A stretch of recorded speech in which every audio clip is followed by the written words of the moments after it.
Well, we have been participating in training teachers around the world. We bring the coursework and the curriculum in, then we tend to work with the Ministry of Education in the country, so it's partially an Intel contribution, partly comes from the government. Connectivity, we're really talking about the government creating the policies, the rules and regulation. That's not a monetary issue, that's a policy issue. Once they create the policy, and then they allocate spectrum or licenses, then private companies can come in and build out the infrastructure.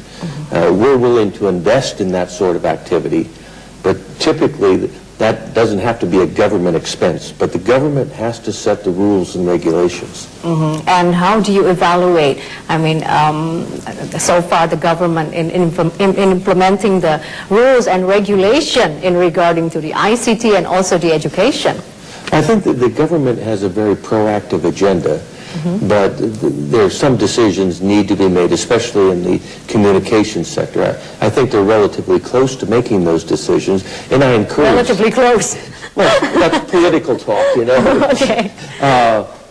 But they're doing the background work, and we're encouraging them to follow the lead of some other countries who have already decided that in this particular frequency range you allocate so much spectrum, you allow it, or you give it to competitors, you want to bring the price down, competition is good. So you have to allocate the spectrum, make sure there's competition, and then typically the government can almost get out of the way and let the private sector do its job. Very well then. Ya, pemirsa tetaplah bersama kami, Special Dialogue segera kembali.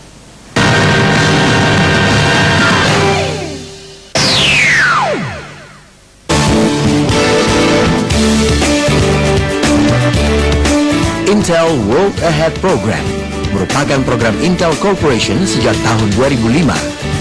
Intel World Ahead Program bertujuan mempercepat akses teknologi bagi siapapun dan dimanapun di dunia. Kedatangan Craig R. Barrett di Indonesia merupakan bagian dari Intel World Ahead Program guna merealisasikan akses internet di dunia pendidikan di Indonesia. Kami dapat bantuan dari Amerika bekerjasama dengan dinas. Kami dapatkan laptop sebanyak 50 dan laptop itu digunakan untuk pembelajaran anak dari kelas 1 sampai kelas 6. Dan anak merasa senang sekali dengan adanya laptop. Ternyata anak itu belajar dengan sangat cepat dan bertambah wawasan yang lebih cepat karena ini langsung online, langsung internet.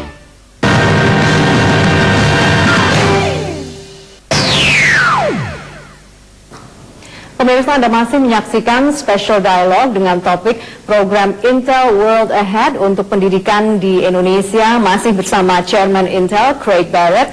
Mr. Barrett, Intel World Ahead is a global program. So far, which country has the most successful result?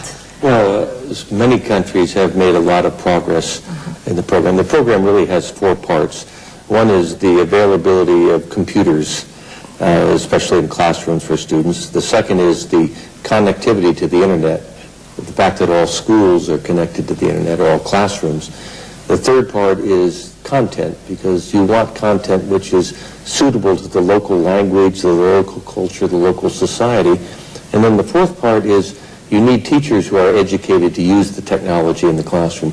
So the World Ahead program encompasses all 4 of those topics: inexpensive computers, inexpensive connectivity, good rich content, and then training the teachers.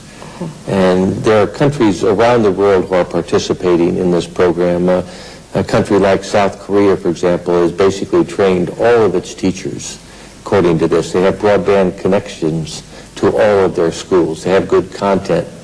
So they have basically all of the elements of the program.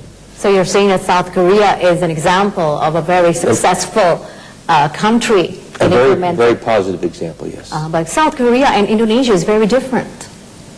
Every country is very different. But very different. I mean, in terms of in some areas in Indonesia, we don't even have electricity. How would you respond to that? Well, if you go to a country like Brazil, for example, Brazil is making progress. Parts of Brazil are not much different than parts of Indonesia. In the middle of the Amazon, for example, there are no roads, places without electricity. Places like